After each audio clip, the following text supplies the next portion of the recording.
Love staying informed? Subscribe now and get unlimited access to local news, weather, and sports for just 99 cents a month for your first 3 months at inforum.news/join. Read every story, listen to every podcast, and download the apps that keep you informed and on the go 24 hours a day. So head to inforum.news/join right now to subscribe. What are you waiting for? Get 3 months of local news for just 99 cents a month at inforum.news/join.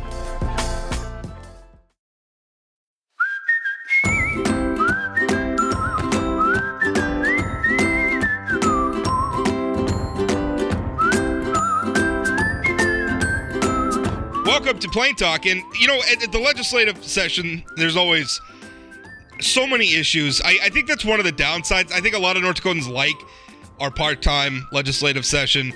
One of the downsides, though, is that because it's so shortened, there's so many issues to cover. And sometimes it's hard to give what are really important issues the breadth of coverage and discussion that they deserve. One of those discussions we're gonna talk about in the first part of the show here. It's House Bill 1416. It was introduced by State Representative Dwight Kiefert. He's a Republican from the Valley City area. But before we get into that, I should note my co-host today is not Ben Hansen or even Chad Oban. It's Jamie Selzer. Ben had work stuff to attend to this week, and maybe if I started paying Ben, he would show up for the podcast more often. Although, now, having said that, while we're recording, I should edit that part out lest he get any crazy ideas in his head. Jamie, thanks for doing the show with me. Happy to do it. Once again, I mean, I'm not your first choice. I'm not your second choice. I imagine I'm not even your third choice, but I'm happy to be there was a third choice. Case. I'm not at liberty to mention who the third choice was. But Jamie was definitely, no, I'm kidding. Jamie's great. I'm in the top 5. That's fine. As long as I'm in the top 5. Top 5, you're doing good. Top 5 for a small North Dakota politics podcast. Put that on your resume. My guest joining us is Dr. Duncan Ackerman. He's an orthopedic surgeon. He's a partner at the Bone and Joint Clinic of Bismarck, also Surgical Associates in Bismarck, and also is a representative of a coalition of, I think he said, about 55 healthcare interest businesses who are calling themselves North Dakotans for Open Access Healthcare. They are backing House Bill 1416. And what House Bill 1416 does is it essentially makes it so that insurance companies, when they're offering, because when you're getting your health insurance, we all know like the in-network versus out-of-network. We've all dealt with that, right? Certain care providers are considered in-network, and if you go out-of-network, it might cost more or things like that. What their argument is what House Bill 1416 does is it makes it so that independent providers, have to be included in a health insurance plan. In fact, I could read you directly from the bill. I quote, "A health insurer, including the Medicaid program, which is part of an integrated delivery network, may not obstruct patient choice by excluding a healthcare provider licensed under the laws of this state from participating on the health insurer's panel of providers if the provider is located within the geographic coverage area of the health benefit plan and is willing and fully qualified to meet the terms and conditions of participation as established by the health insurer." And let's go to Dr. Ackerman to translate that into English for us. Duncan, what do you want to see happen?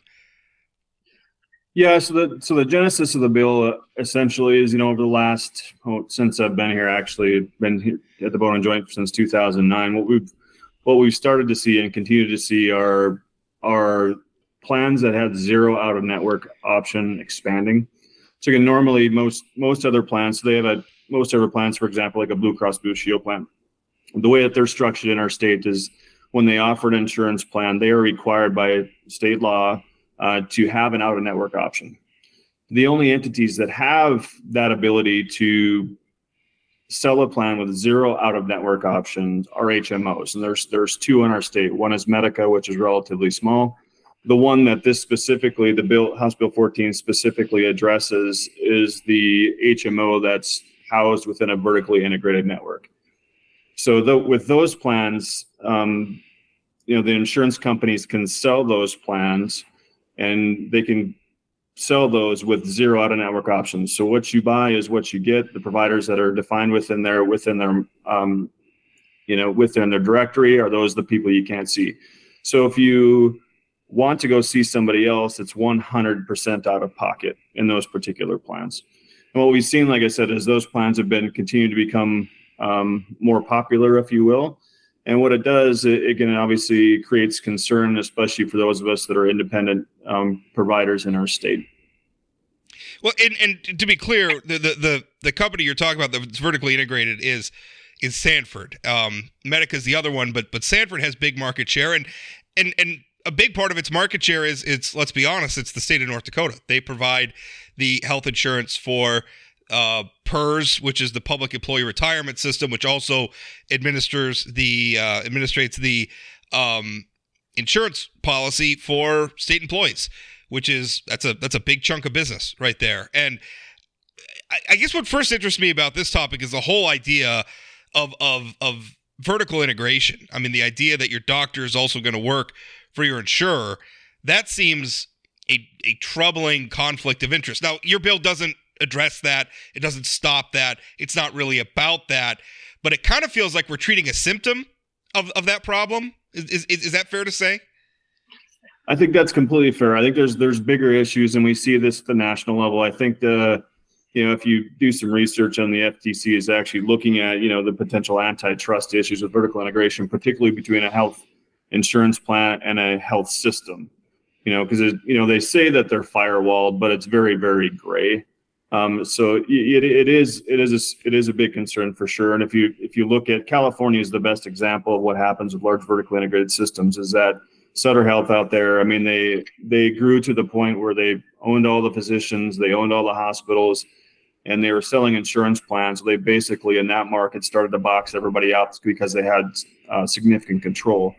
It's a much smaller scale here, but I think that is our risk, especially for our state where we have, we don't have a lot of people here. Our population is small. So I think even small changes in the insurance groups around our state have significant impact on the ability to get care, and especially for the independents in the state. I'm curious. Can I call you Duncan, Dr. Yeah, Ackerman? please do. Okay, all right.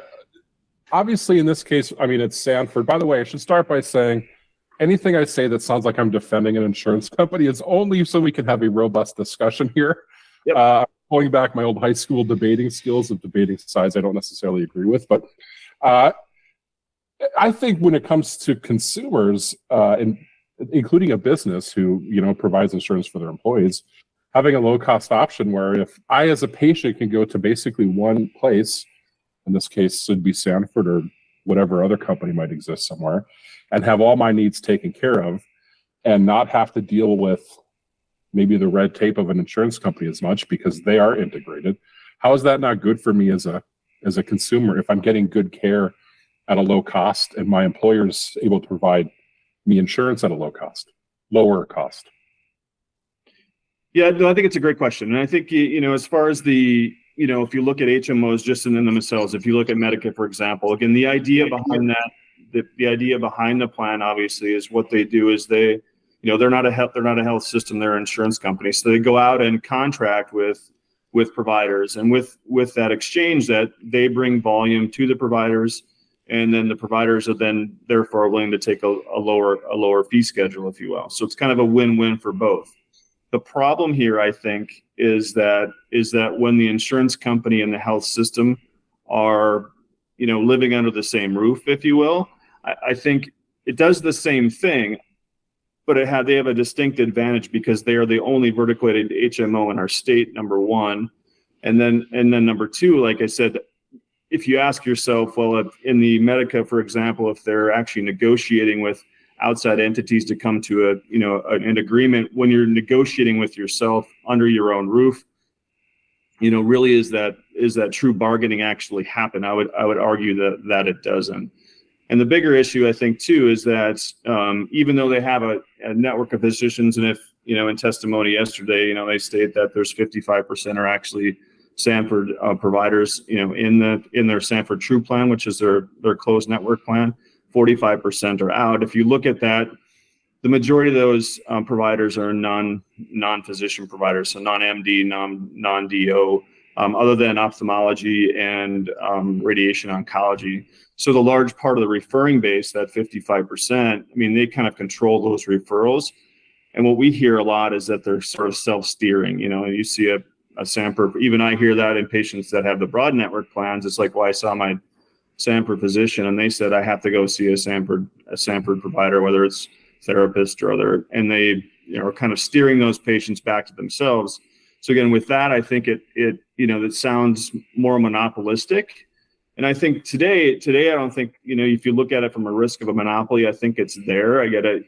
But if we ignore it, I think 5 years from now, with potential expansion to other health systems that are at risk, it should be a significant concern.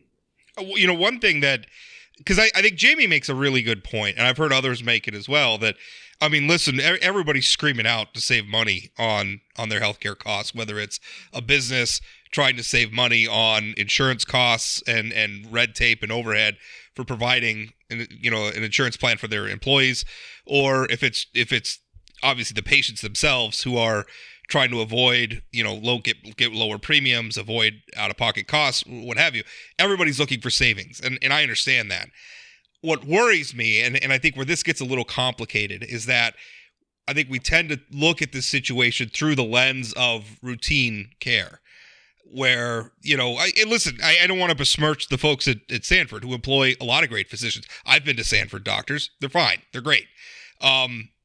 You know, I think the problem is where this becomes important is, I don't know the right word, unique medical situations or serious medical situations.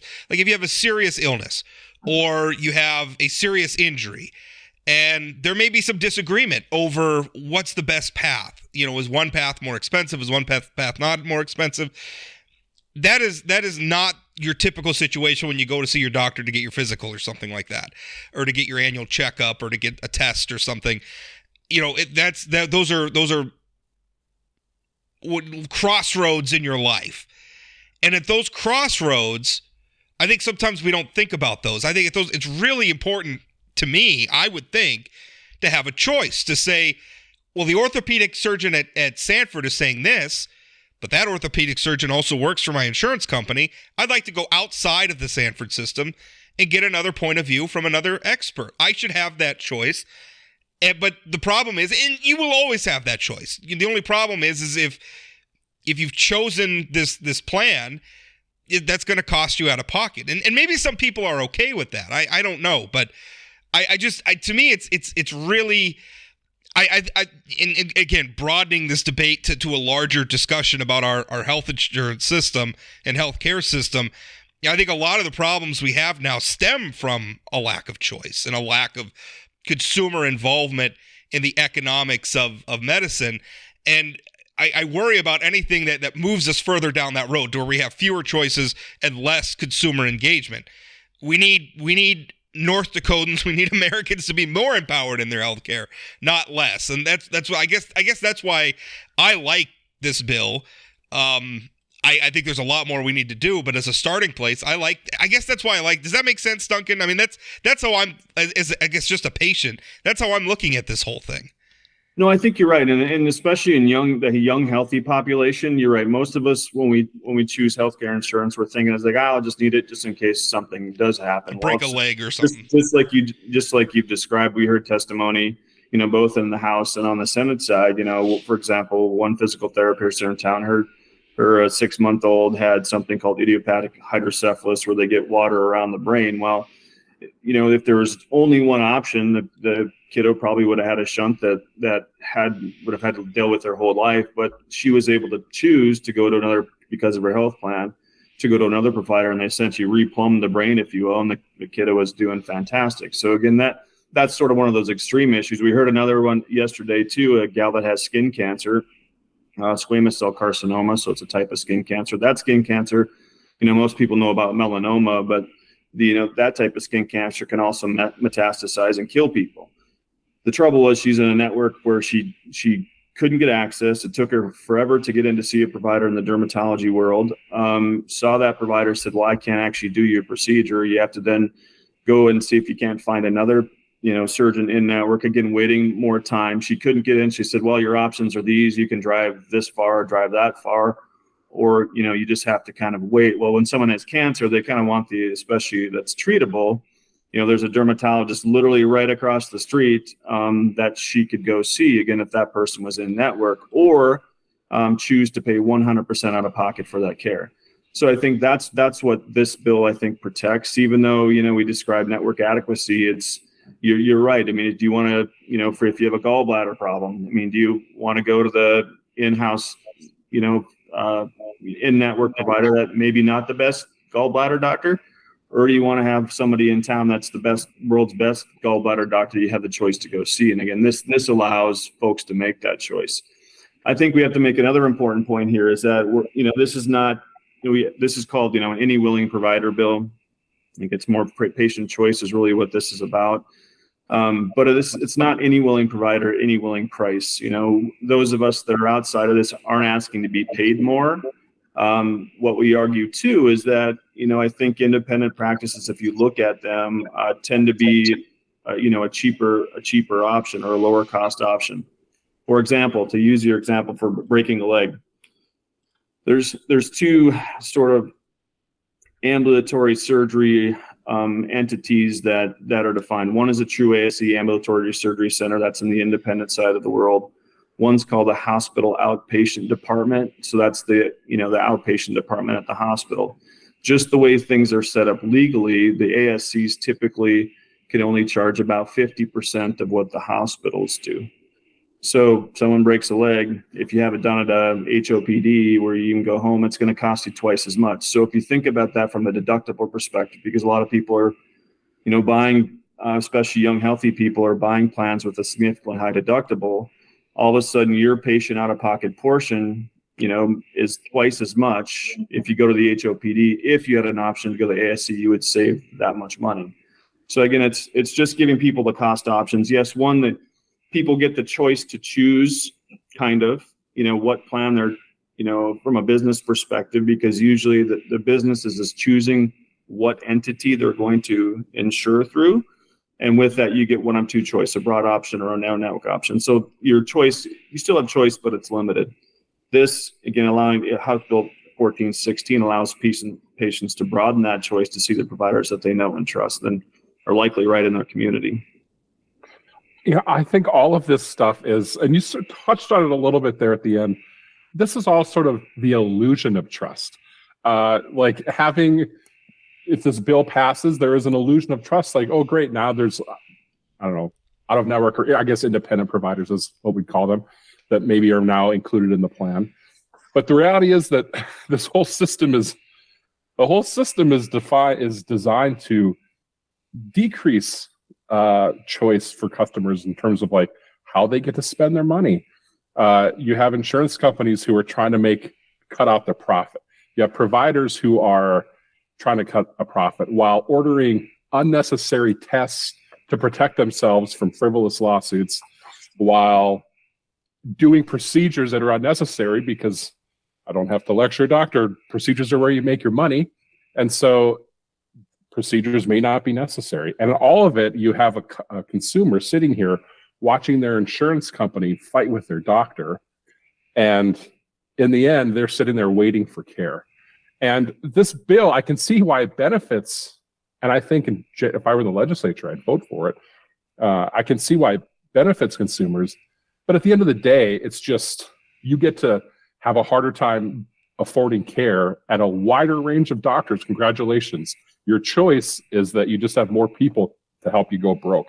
So anyway, that's my little soapbox, and I'll give you a chance to respond. Peter, I'll respond to that, Jamie. Thanks for bringing up that point, because I think there's something, if there is there's something called the right to shop legislation out there that's bouncing around in the U.S. and actually even in our state. There was a legislative management interim study that kind of looked at options to save money. So if you don't mind me noting, if you, for example, common quote unquote prices for selected common procedures in North Dakota, I'll be reading here just for a moment. But for example, for a colonoscopy, if you look at the 7 hospitals that they had listed, the most, again, the cheapest hospital, again, there's nothing cheap in healthcare, was $1,775. The difference, the highest, is $5,509.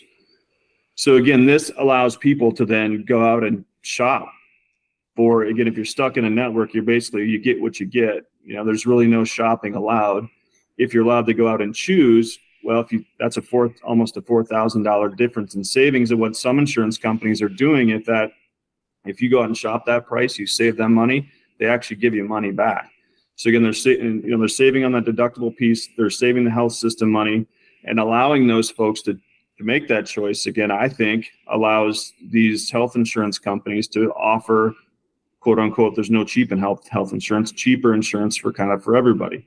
If you go to the next extreme, normal vaginal delivery, having a baby, the difference in hospitals, one is $4,343. The highest is $15,056.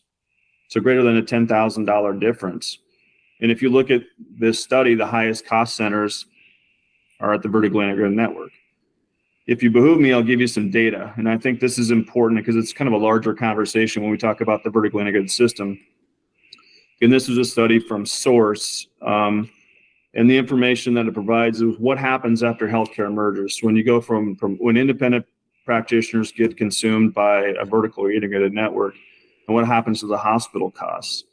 So this one quotes, and I can send you this so you have it, Rob, for a source. But I quote, so higher physician prices increased post-merger by an average of 14%. Cardiologist prices increased 33.5%. Orthopedic prices increased 12 to 20%.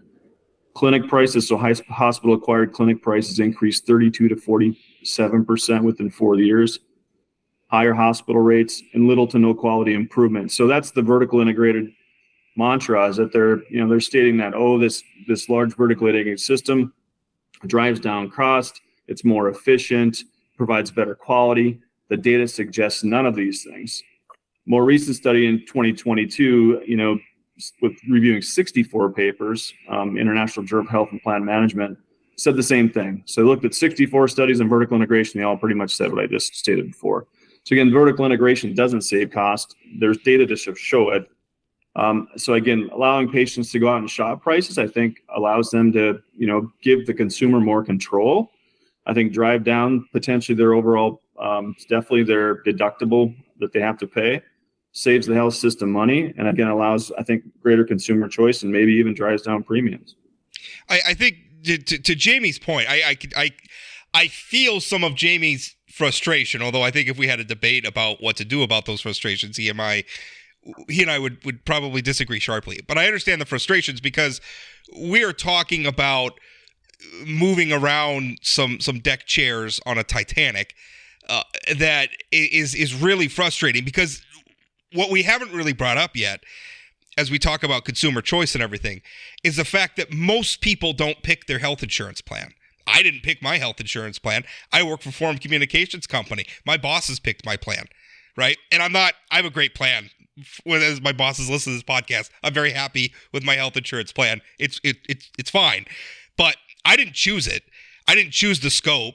I didn't shop for it. They do that, right? And they let me know what the changes are going to be. And I guess I could opt out of it and go out on the market, but I'm not going to find as good a deal as an individual person.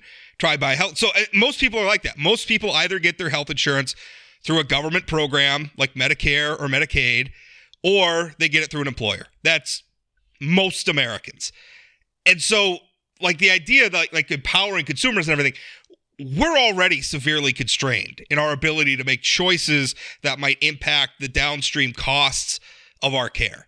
And part of the problem is a lot of us don't think about this until we're already sick, at which point, not a good time to be making, decisions, or you just can't shop. I mean, sometimes we talk about shopping around. If you need care quickly, you can't shop around. So, I mean, those things are tough. And I think that maybe speaks, and Jimmy can speak for himself, but I mean, I think that speaks to some of the frustration he's talking about. But I mean, that's why I support this bill. And I realize that's hard to say because we're operating in the context of a system that is already not great. But I think the argument here is let's not make it even more not great by continuing to allow this vertical integration to go on the path that it is. I mean, I think we've got to pull back from that because it's leading us in a direction we don't want to go. That's how I'm seeing this. As I made my little speech. Did that address some of your point, Jamie? I mean, I don't know if that's some of the frustration you're talking about. There's frustration, but my frustration is insurance companies make profits by denying coverage. And that's as long as insurance companies exist, that's always going to happen. So, right. But yes, think of what's going to happen when your doctor also works for your insurance company. Just think how great that's going to be. I don't know. I lived in the I'm not going to go into detail. I lived in the UK. I experienced their healthcare system infinitely better than the US when it comes to access to care and cost. But that's a debate for a different day. I know. We'll have that debate that is another time. That's the ultimate integrated system, and it functions well in every country in the world except for ours, pretty much. Yeah. Well, I think if you're going to go to that integrated system, it has to be something through the government. Otherwise, because if you do it, if you vertically integrate, it's like the worst of both worlds, right? It's like you have no choice, and you're also still locked into the for-profit system, right? That seems like the worst of everything, and let's not go there. Anyway, Duncan, anything else? I know there was a big hearing on this yesterday. Oh, I did want to ask you about this, because I think that's the other thing, is maybe people listening to this are saying, well, of course this guy wants this bill. He's a partner in some of these independent businesses. He's just a businessman. There's a part of this bill that I think is worth some explanation, because it doesn't just say that, that healthcare, insurers can't, it doesn't just say that they can't lock out independent healthcare providers. You have to meet some standards. I mean, you have to be in the geographical area. You have to be willing and fully qualified to meet the terms and conditions of participation as established by the insurer. So translate that. I mean, what does that mean? Because to me, I read that and it's like you're not asking for a blank check here. Correct, and that was my point earlier too. It's not any link provider at any link price. The insurance companies still control the fee schedule, so there's still negotiations that have to happen, in order to kind of say, well, what we get paid as independents for a particular type of service. So that doesn't go away. They also get to determine the terms and conditions, that we have to meet. So again, they still have complete control. So again, it's their argument is that this is going to drive up cost, and we can no longer offer these plans because we don't have this, defined network of folks. And now you're going to have, basically these independents trying to take patients out of their network. If you think about it, there's not many healthcare providers in our state. If you think about orthopedics in general, my particular specialty, there's right around 50 of us, plus or minus. The independent groups, we're down to a handful, so we're the largest group in the state now with just 10 orthopedic surgeons. The Grand Forks Valley Bone and Joint, they joined Sanford. So with our group, there's maybe one or two small independent groups in the Fargo area. After that, everybody is employed. So again, it's like we're not asking to be paid, what they're being paid. We just want, what you pay yourselves, that's all we're asking for. So it's not, like I said, it's not, I can't go and ask them and say, oh, geez, I want X number of dollars and they have to pay it. That's not what this does. Well, the legislation we've been talking about is House Bill 1416. If you read my column about it today and you click the link, House Bill 1416, it'll take you to the state legislative website. You can, and by the way, if you haven't been checking out the state legislative website, they have a great website. I've probably been remiss in not talking about it. The updates they've done to the legislative website this year are phenomenal. You click through to the bill overview. You can not just read the bill and its different versions as it gets amended. You can see the actions on it when it gets voted, when it gets scheduled for committee hearings. You can look up all the video on it, including the committee hearing testimony, the floor debates on it. You can actually read the submitted testimony. All the PDFs are there. It's really, really good. House Bill 1416. If you're interested in this, I would recommend you go there and review some of that stuff. And I mean, they even have it's so helpfully listed. They even have the testimony listed by testimony in favor, testimony opposed, testimony that's neutral. You could go through and really get a good flavor for this debate. And this is an important bill. So, Duncan, thank you so much for your time coming on. Thank you. Appreciate your time. Hi there, my name is James Wallner. I produce and host the podcast Dakota Spotlight, a true crime podcast that tackles historical and unsolved crimes in the upper Midwest. Follow along with me as we search for a missing girl, attempt to solve a 45-year-old murder, and much, much more. That's Dakota Spotlight Podcast, anywhere you get your podcasts, or at inforum.com/podcasts. Well, just finished up our interview with Duncan Ackerman, and the one thing that we all agreed on, and we talked a little bit as we were saying goodbye to Duncan when we were off air there for a moment, is that our current healthcare system in America is broken. And I don't want to give anybody listening to this the idea that I'm like endorsing like our system is working fine. It is not. Unfortunately, the fixes for that lay well beyond the scope of what the North Dakota Legislature can do. We are in the here and now, we're tasked with operating within the system as it is. And I think what I would like the North Dakota Legislature to do is to avoid allowing it to get worse. And I think allowing more vertical integration from companies like Sanford, and then allow them to sort of price pressure people into, basically limiting their own choices, I think it's a very bad mistake that if we allow it to continue years down the road, it's going to be another thing where it's like, well, how did we get here? How do we unravel? How do we put this toothpaste back in the tube? You can't. The time to stop it's now. So anyway, that's why I support that bill, and I guess we'll see what happens to it down in the legislature. This similar bill was it passed in much as this session. 1416 has already passed the House this session, but it died in the Senate last session. So I don't know what'll be happening. One wrinkle, Jamie, that I mentioned in my column today is that a major, I guess you would call them independent. They're at least independent of Sanford. A major healthcare provider in our state is Trinity Health in Minot, based in Minot. They're not big by any standard other than North Dakota standards, but they're a significant player. Two members of their board serve in the state Senate, Senator Karen Krebsbach and Senate Majority Leader David Hogue.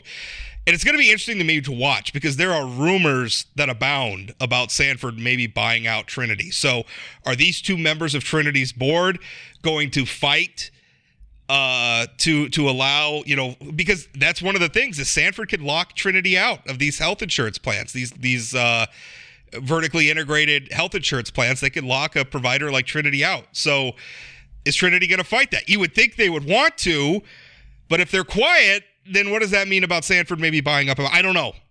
Maybe I'm in conspiracy land, but yeah, you're definitely in speculation land for sure there. And I don't know. I tend to think that if people have a potential conflict, like being on the board of, in this case, the board of Trinity, as long as that's known and people talk about it, at least that can be debated openly. I think it's when people try to hide their conflicts that there's a problem. Yeah. But I'm not necessarily... by the way, having been born in Trinity Hospital, I support whatever is good for Trinity Hospital. They did a good job for me 44 years ago. Yeah. So I will always appreciate them. That one time they did a good job. I still go to Trinity. In fact, I was just at a Trinity doctor yesterday with my daughter. So I just, I think Trinity's great. Trinity did great for me when I had COVID. And nothing against Sanford doctors, by the way, either. Sanford employs a lot of great people. Don't get me wrong. I'm not trying to besmirch anybody's reputation, but there are motivations here that are not necessarily pro-consumer, I think. But we just had that debate, and it'll be interesting to watch how that unfolds. Another debate that's unfolding before the legislature, which we just saw this week, Representative Jim Casper is taking aim at the term limits amendment that was just added to the state constitution by voters. Now, there's a lot of hot air flying around about, slapping voters in the face because how dare you touch something that they just passed. I think we have to remember that I don't know to what degree the voters endorsed every aspect of that term limits measure that was on the ballot. It was debated on a very short timeline because I think if you remember that the state Supreme Court added it back onto the Constitution, so the time window we had to vote on it was very limited. And this is anecdotal, Jamie, but a lot of the people I talked to, frankly, thought that they voted for congressional term limits, which depresses me because I wish people would read what you're voting on more carefully. But on the other hand, it's like we're kind of stuck. Anyway, the legislature wants to amend it, and not to get rid of term limits, but what Representative Casper's proposed is going to longer term limits. So it would be 12 years instead of 8-year term limits. And then it would also allow you, once you term limit it out, if you sit out for a cycle, you can run again. Now, I support that, but then again, I oppose term limits in the first place. I think the voters ought to be able to vote for who they want to vote for. And if it's the same person over and over again, hey, you get the government you deserve. So I had a problem with that to begin with. But the part of this that's really controversial is there was a portion of that measure that was added to the state constitution that says that the legislature is not allowed to initiate an amendment of that portion of the Constitution. Now, to be clear, any constitutional amendment in North Dakota, even before term limits came along, had to be approved by the voters. So whether it's initiated by petitioners gathering signatures or if it's initiated by a vote of the legislature, it still has to pass with the people. But they did put that section in. And so now the pro-term limits people are saying, oh, well, this is unconstitutional. The Constitution now says the legislature can't amend this portion of the Constitution. Other people, including myself, say that's unconstitutional. You can't block the legislature from legislating. Otherwise, what's the point of having a legislature? So having put all that on your table, what are you seeing of this debate, Jamie? I'm with you. I did not support that measure. I don't think term limits are necessary in North Dakota or in most places, and except for executive. Like, I think I'm okay with it for the governor's office. I'm certainly okay with it for the presidency. But for legislative offices, I just don't think they're as necessary. I actually think they can do harm. I look at the 8-year term limit that was passed, and people think that they're doing something by limiting the terms of the members of the legislature. But what they're actually doing is giving more power to lobbyists and to bureaucrats who work for the executive branch, because now they're the experts, and you will not have the legislator who spends enough time becoming an expert. And on top of that, I think you end up having serious churn in leaders and committee chairs, which will just slow the whole thing down. But we had that debate last year, and I lost, you lost, those of us who agree with us lost. I think that Casper's proposal is pretty good. If you're going to have term limits, I think what he's proposing is good. I would vote against it because the voters made it clear last year, whether you think they read it or not, or what they've said afterwards or not, the voters made their choice.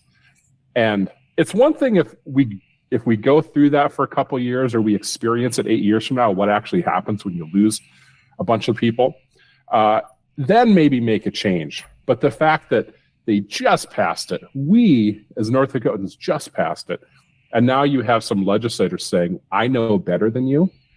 I mean, it's classic Jim Casper, and it's classic mentality of many in the legislature who think they know better than North Dakotans. Yeah, I might be more willing to buy that argument if they were throwing term limits away entirely. But they're not. They're not. What they're doing is they're saying, okay, you want term limits.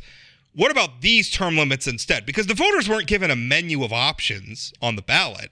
They were given one option. That was 8-year term limits for the legislature, 8-year term limits for the governor.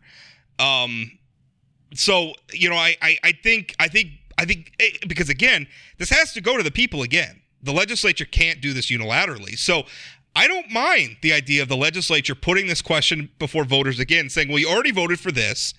What about this instead? And if the voters say no again, well, okay, I guess we got the answer. But I think sometimes everybody likes to presume that they know what the voters want. And we have really, if you think about it, we have very few data points.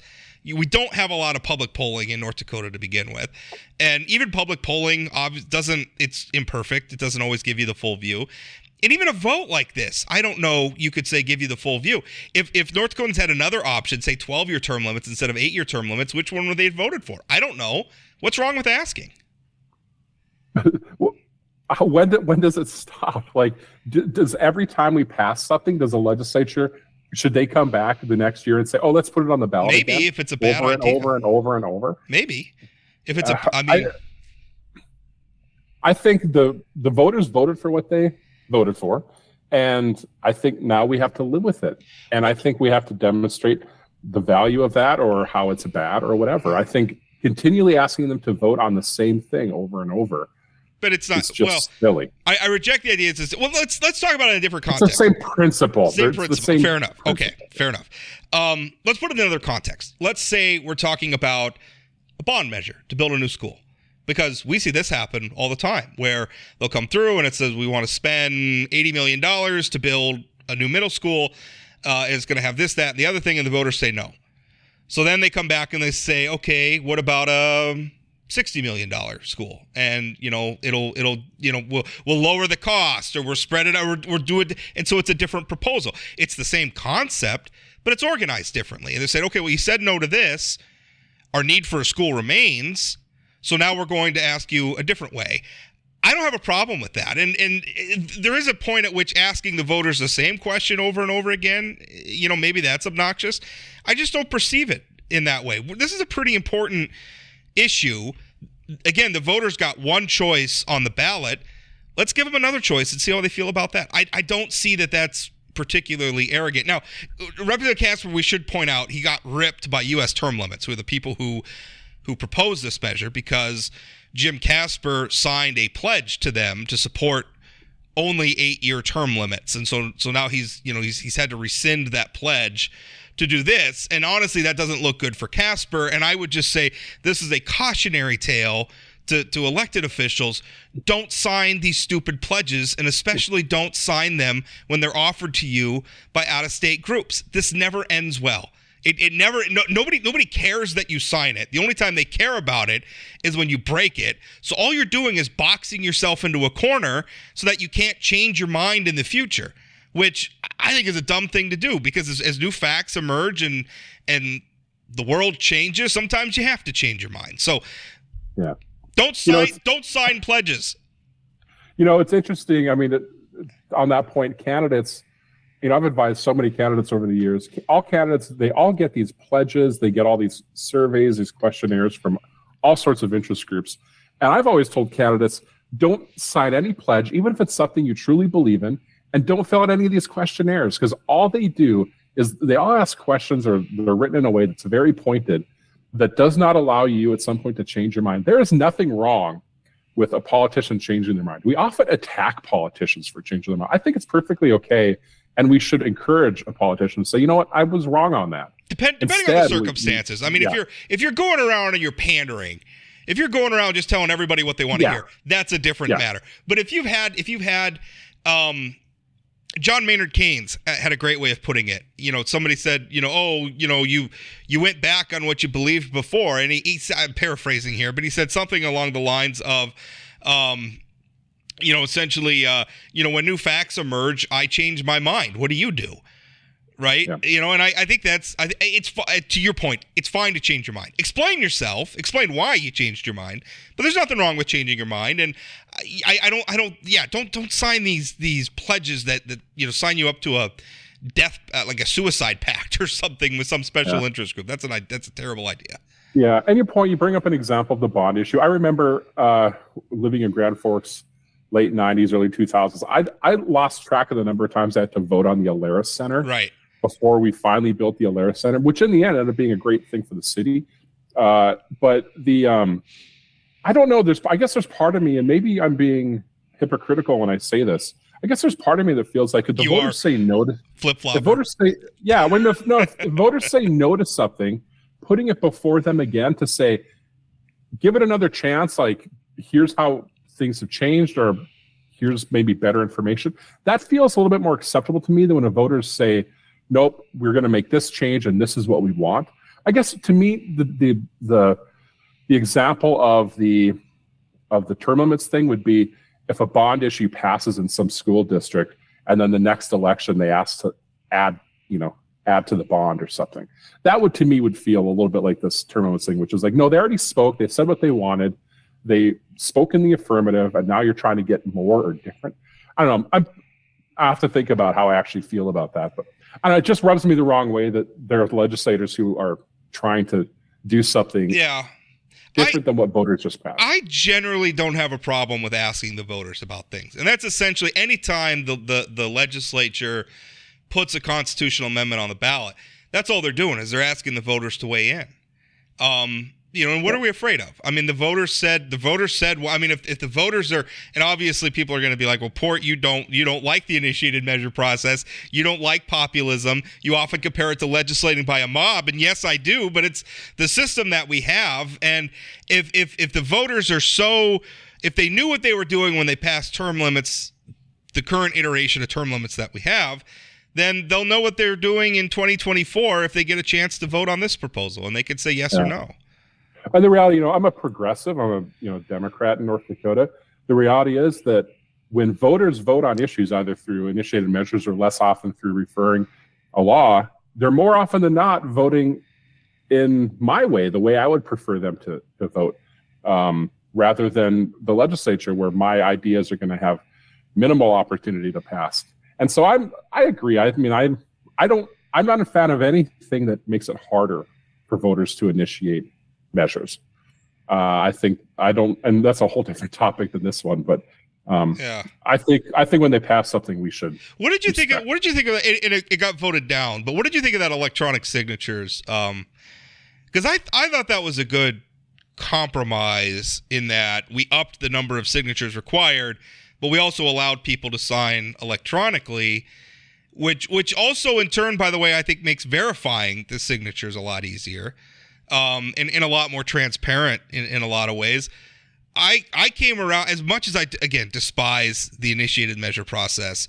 If we're going to have it, I thought that was a good compromise. I think anytime a voter can engage with their government or, petition for redress, or however you want to call it, anytime that can happen more easily, I think it's a good thing. And so I think would be in favor of that. That especially goes to being able to verify what's real and what isn't. I mean, we saw what a mess it was last year, with not being able, or verifying and all that happened with, especially this ballot measure with term limits. So yeah, I would like to see something like that. I think if we look at the future, we're gonna have to start having discussions long term about how does voting change to adapt to technology and all that kind of stuff. I think the sooner we start embracing those conversations, the better we're going to be in the long term. Yeah, which is going to be tough given the amount of suspicion we have about, if there's not a paper record of a vote. I don't know. I mean, it scares me because I'm with you. I mean, I'm not against moving in that direction, but also I don't want to create an opening whereby our votes can be manipulated, or people can claim that they were manipulated falsely and have millions of people believe them. To the point where we have a violent riot at the national capital. That's scary stuff to me. I lived in Kentucky for a couple of years. I voted there. I think it was 2012, and I remember being uncomfortable because they were totally electronic. So you go to the machine, you vote. It doesn't print anything out like it does in North Dakota if you vote electronically. Yeah, it's just you hit enter and submits, and you're sort of trusting that your vote's going off into the cloud somewhere. Yeah, and I like that there's still a piece of paper somewhere that's tied to me. Yeah, me too. That has my marks on it. I maybe call me old fashioned, but maybe I like that because it feels like at the end of the day, we could go back and find. Someone can still count the paper. I can find my ballot and say no, this is how I voted. All right, let's move on. The other thing, I guess I kind of broke the news yesterday talking about the last election cycle, which was such an eventful election cycle. Mark Haugen was chosen by the Democratic-NPL to be their candidate for the U.S. House of Representatives. He was chosen at the state convention. He was chosen on the June primary ballot. But by the time September ran around, Cara Mund had gotten into the race, and a lot of higher ups, dare I say elites in the Democratic-NPL party decided that they would rather have Cara Mund. They pressured Mark Haugen out of the race. And now Mark Haugen, it turns out, and I just got wind of this week, but turns out he decided, he was so burned by that, he decided to become a Republican. Now, to be clear, part of the reason why people were a little chapped that Haugen was the candidate for Democrats in the first place is he's pro-life. He's I don't know what you want to call him, kind of a throwback to an old like a Catholic Democrat. He's progressive on a lot of issues, but on social issues he has pretty traditional Catholic views. And there's a lot of people in the North Dakota Democratic-NPL that didn't like that. And so he got tossed off the ballot, and you saw a lot of that Democratic support went to Cara Mund, who then went on to the statewide ballot and performed about as same as every Democratic NPL candidate has in the last 20 years. So what do you make of Mark switching parties? I mean, I thought it was very interesting from two perspectives. One, to kind of like how does he reconcile the fact that he is progressive in many ways, joining a party that itself is having sort of an identity crisis about what it still stands for? I think that's kind of interesting. And then on the other side, you have I spoke with NDGOP Chairman Perry Schaefer, who said that he welcomed Mark with open arms, that Mark said that, Perry welcomed him as being a more moderate member of the party. Perry told me he talked to Governor Burgum, Senator Kramer, Senator Haugen, Congressman Armstrong. They all, welcomed Mark in. And I thought that's kind of interesting because, again, the party's at war with itself, where we have sort of a faction of, what do you want to call them, ultra mega, very Trumpy aligned people, and then maybe the more moderate Republicans in the mid. There's a lot of dynamics here that are interesting. What did you make of all that, Jamie? First, I should say, any critique I give here of Mark's choice is not about switching parties. I switched parties. I was going to say, I just remembered that. Yeah. I worked for Kevin Kramer and Ed Schaefer in 96 and 98. In 2000, or 98, anyway, those late 90s, I was the state chairman of the College Republicans. I was on the executive committee of the North Dakota Republican Party. I was, the young Republican guy at the time. And so I switched parties like around 2002 for a variety of reasons I won't go into now. But essentially what it came down to was my values and principles did not align with the party that I was in. And so I essentially said, all right, I called myself an independent for a little while and then realized that my values much more aligned with being a Democrat. So that's why I switched parties. And it wasn't easy. I lost friends in the process. I still am friendly with those people when I see them, some of the names that you mentioned. But anyway, so I get why someone switches parties. So I'm not critiquing for that. I appreciate that Mark ran as a Democrat. You were at that convention last year, as was I. We were having a hard time finding someone to run. There was a perennial candidate who was going to trying to run as a Democrat, which would have been horribly embarrassing for us had he been on the ballot. And so Mark stepped up, and I appreciate that. He stepped up, and we knew what his views on abortion were at the time. So I didn't really like that, how it all went down when he dropped out. Some of my friends are people who really were encouraging him to drop, and they were supporting Cara Mund. He wasn't forced. He said he was dropped off the ballot. He wasn't dropped or forced. Mark chose to remove himself from the ballot. He could have stayed on.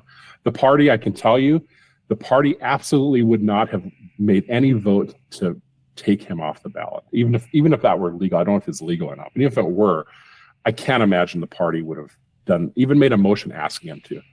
So it was people behind the scenes who encouraged him. Anyway, so we get to where we are today, and I don't think that, and I haven't talked with Mark about this, so I should probably reach out to him before putting my thoughts in his head, which are that I didn't get the sense in reading your article yesterday, which was the first I'd heard of this, I didn't get the sense that his transition to a different party was the same as mine or the others I've read about, where it came out of like I don't fit into this party because I don't believe the same stuff that all these people around me believe.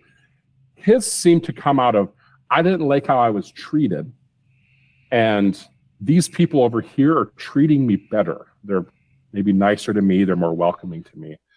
And that seems to be the reason for the party switch, at least the reason as described in what he said with you in yesterday's column. And so I don't know if I like that as the reason someone switches a party.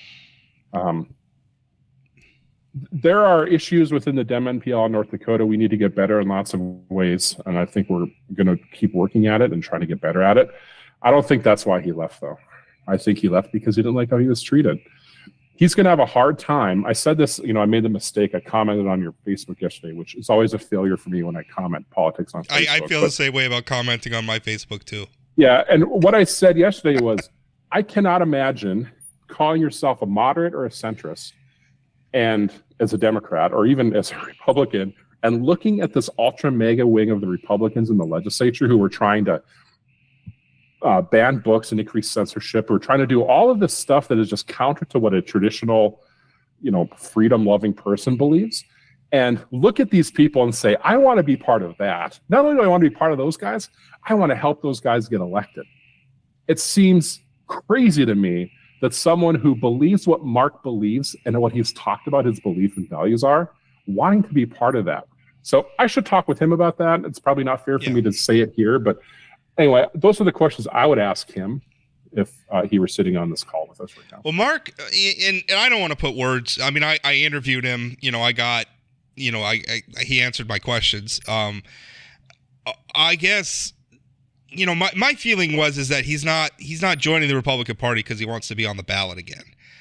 I think Mark is somebody who's been deeply committed to politics for a long time because he really cares about issues. And so I think it's possible to join something like the Republican Party. I mean, listen, you're talking about the ultra MAGA wing that's making a lot of headlines these days. But the North Dakota Republican Party is huge. And it's a big tent. I would argue just by scope of the number of people they have elected to office right now is much larger than the Democratic-NPL and encompasses a much broader set of viewpoints than the Democratic-NPL does right now. Just by dint that they're a larger movement right now. And so the ultra mega wing is not the only wing of the party.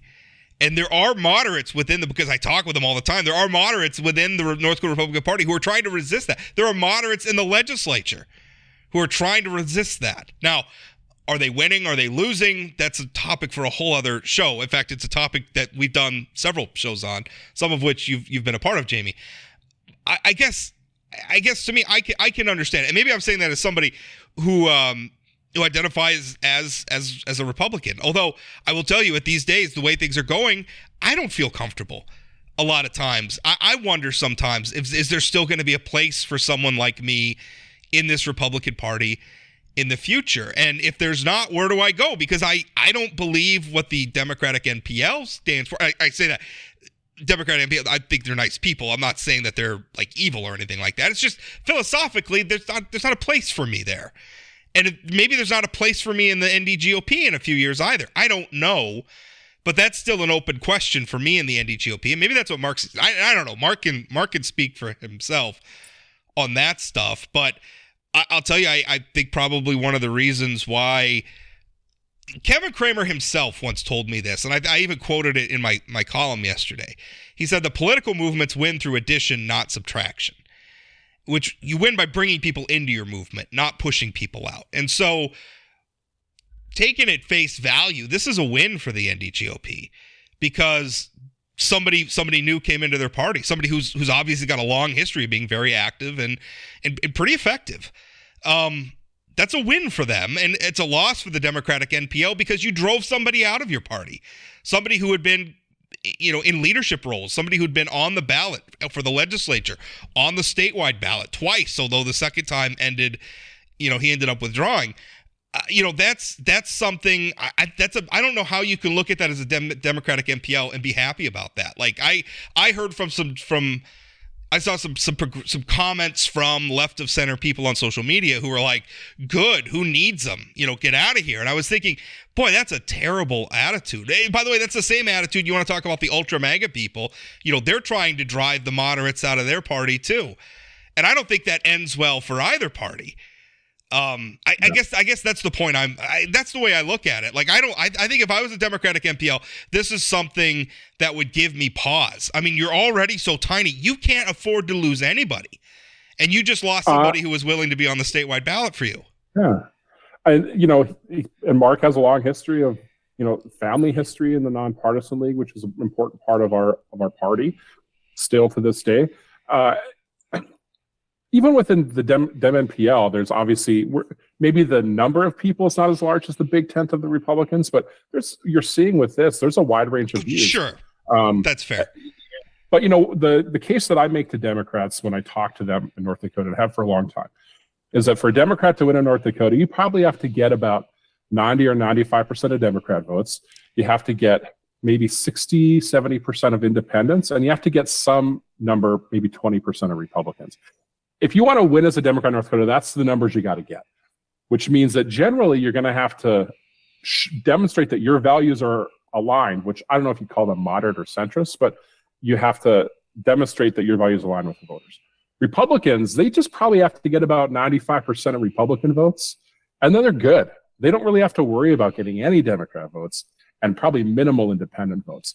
And we're seeing just because by nature, North Dakota has more Republicans, we're now seeing the effects of that in what I think is going to go down as the worst legislative session in history in terms of the crazies proposing legislation and passing legislation. We're going to feel the effects of this legislation for years. It's going to cause damage to business.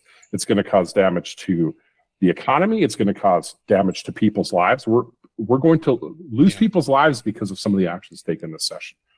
And I don't get why good people who are Republicans many of them are sitting by silently watching this happen, thinking this is a phase. This is going to pass. We'll go back to the old way where we all sort of got along better. There is no going back to the Republican Party. This is the reality that you're living in now. And unless people start leaving it or vocally fighting back, it's not going to get better. It's only going to get worse.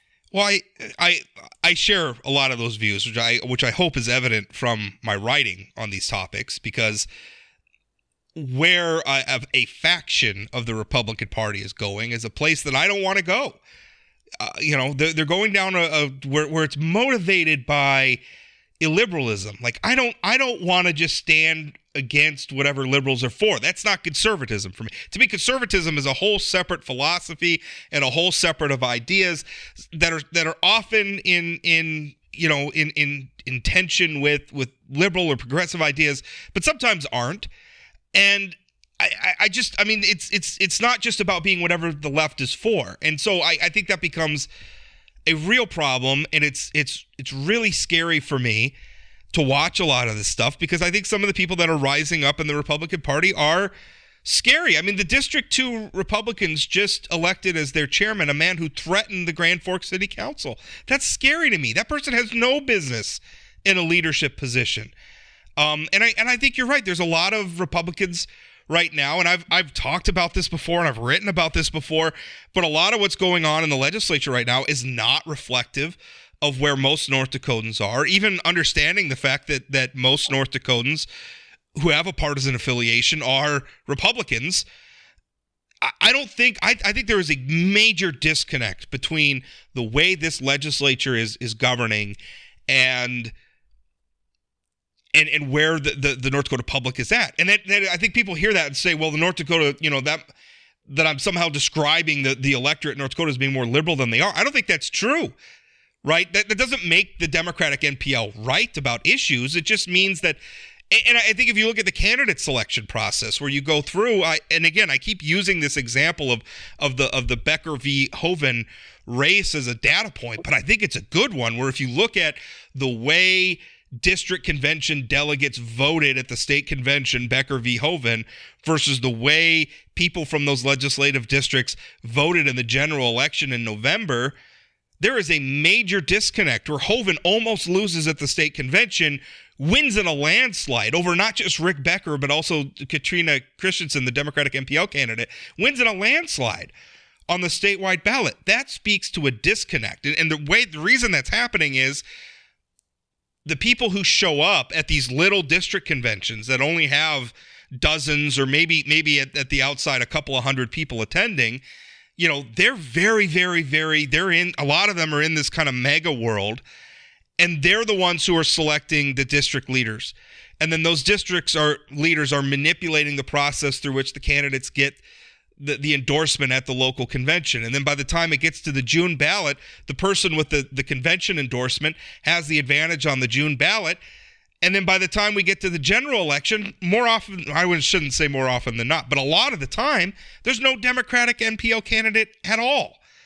So it's a lot more complex even than what, I mean, you have a point, Jamie, but it's a lot more complex even than what you're saying, because even within the Republican Party, the moderates have kind of checked out, and that has allowed some things to flourish that should not be flourishing. It is. And on the, I'll talk about Dems in a second, because I agree with you, Dems need to do better. But on the Republican side, this is a self-perpetuating in that the people, the mega folks show up, they exclude everyone else through just sheer numbers. And I mean, that's the system. So, in District 2, they held the reorganization committee. They held it on a day where their legislators couldn't even attend. Yeah. Right. I mean, that's amazing. So they show up, they win, they change rules to make it easier for them to win. This last year, everyone sort of patted on the Republican side, sort of patted themselves on the back and said, "Oh, we renominated or we re-endorsed John Haugen at the convention, which was closer than I thought it would have been." And then on top of that, they've elected Perry Schaefer, who's certainly not of that wing. But that's only because they didn't have enough votes on their central committee. That's going to change after this reorg. And so when I say it's going to get worse before it gets better, I mean, it's never going to get better. It's only going to get worse, because the more of them that sort of take over each district by district, the fewer there are going to be people who show up. On the Democratic side, you're right. We did not give enough voters choices. We didn't run enough people. I will say it wasn't due to lack of effort. There was serious effort. I was part of it. Fortunately, in my district, we were able to find candidates, but in lots of places it wasn't. The Democrats, we're having a discussion now of how do we move forward to have a robust, strong party that demonstrates what it is that we believe. I think our legislators are doing a great job with that now by talking about issues that I think most North Dakotans do agree with. Stuff like ensuring better access to childcare, talking about things like property tax reduction, talking about things like a coming crisis that we're going to experience in probably 10 years or 15 years when it comes to both home health care and long-term care, which is just not going to have employees or facilities to appropriately take care of our elderly. Democrats are talking about that stuff. The party needs to do a better job, and we're talking about how do we do it? How do we capitalize on this stuff? How do we take the good work our legislators do, make sure voters know about it, and then how do we capitalize on the fact that Republicans are going to start really turning people off, certainly independents, and probably a fair number of their own party off. Well, that's. I mean, because I wanted that's, and we only have a couple minutes left, but that's where I wanted to go. Whereas, that's why I think the Mark Haugen thing is kind of important, right? Because there is a position where you could, right? You got to be looking at what's happening in the Republican Party. There's a lot of people who are going to be dissatisfied with where the party's going. So where are they going to end up? Well, they could end up in the Democratic-NPL, except you guys just kicked one of your moderates to the curb very publicly in the middle of an election, a guy who had stepped up on your statewide ballot. Is that the message you want to be sending to these people who are thinking, maybe I want to leave the Republican Party and find somewhere else? Am I going to be welcomed in the Democratic-NPL? Because Mark Haugen wasn't. I disagree. He was kicked to the curb. There are some people in the party, you can call them elites. There are people in the party who are very powerful who told him that they wanted to drop out. He wasn't kicked to the curb. Mark chose to do it. But in any chose case, to do it after basically being told that he's not going to get any support from his party. I don't know what he was told. I wasn't part of those conversations, but that's the way he's characterized it. Yeah. What I do know is that sort of looking forward, I think Democrats were having good discussions about how do we do it. And I think it really comes down to organization. It comes down to having really good district, chairs. And this is getting really inside baseball but I'm guessing a lot of your listeners care about that stuff. It's about how do you have a good local district so that way you're getting to know voters locally, you're finding really good candidates locally. It's really hard for a state party, and I want to defend a state party a little bit when there's lots of openings on the ballot. It's really hard in a district out west for a state party staffer to come in to say, hey, I want to run you for the legislature, when there's no one to volunteer for them at the time because there's no district organization. So that's a hard sell for someone. Put your name on the line. We don't have a group to back yet, though. That's understandable, So but that's where we need to focus our efforts. But like, I think ideologically, over time it'll get better. But okay, but I mean, is the party going to make room for somebody who's pro-life, who might be willing to vote for candidates who prioritize all the things you're talking about: elder care, child care, property taxes, but they happen to be pro-life? Is your party going to make room for somebody like that? Because that's the sort of person who might be willing to you say, of course. But Mark Haugen, again, he left the ballot for a reason. You're right, Mark Haugen. There are some people who didn't like the fact or thought maybe there was going to be a better chance with a different candidate using the choice issue. And so, but Mark chose to drop out, and that's fine. Mark didn't want to run at the end of the day, and that's okay. But I don't think that the party overall, I don't think most people in the party are going to go around and start trying to kick people out based on some differences in issues. But there are some core issues that I guess I would probably question if I have any of our legislators vote for some of this, censorship bills, banning books, voting for some of these anti-LGBTQI bills that I think are going to cause damage and harm to people. I guess I would probably talk to them about, like, why are you a Democrat if you're voting for this stuff? Yeah. But I think those are fair conversations to have. Well, I think it is. I think it is fair conversation. I worry that what's beginning to happen in the NDGOP right now with the sort of ultra MAGA wing, taking over the party, I think has already happened to the Democratic-NPL, and there's not a lot of room. I mean, because it's not just you're not in the same rooms I am. I'm telling you, it's okay, not some, but it's not just Mark Haugen. I remember when Heidi Heitkamp, who was the only Democrat elected on the statewide ballot, got censured by her own party's delegation to the national convention in 2006. What was it? 2000. I'm forgetting now. 2014? I'm forgetting. No, it was the national convention. I'm forgetting. It would have been 2016, maybe. I don't know. You could go back further. In the mid 2000s, there were liberals. There was this big group of fairly far left liberals who wanted to run someone against Earl Pomeroy for the endorsement. Right. Like in parties, there's always going to be like that wing of the party trying to pull the rest of the party to the left or to the right. I don't think in the Dem NPL, I think we're doing a much better job trying to be cohesive of everyone. The Republicans, they're just going full tilt far right, and there seems to be nothing to stop them. We're not going to agree on this at all. It is a lot easier to organize, I think, a party that has become as small as the Democratic-NPL has. I think it's just fundamentally easier. I mean, it's by the math. Look at even within the legislature. I mean, you go from Senator Judy Lee, longtime Republican from Fargo, to Senator Jeff Magrum from District 8. That is the ideological spectrum that the NDGOP has to somehow reconcile and lead. You tell me that that's easy. I mean, some of our best Democratic legislators are Republicans, and so I think that... No, I say that just because I'm just trying to stir things up and cause some trouble over there. Yeah. All right, Jamie. Well, that's it. We're way over time. I appreciate you coming on, Jamie. It's a good conversation as always. Happy to do it.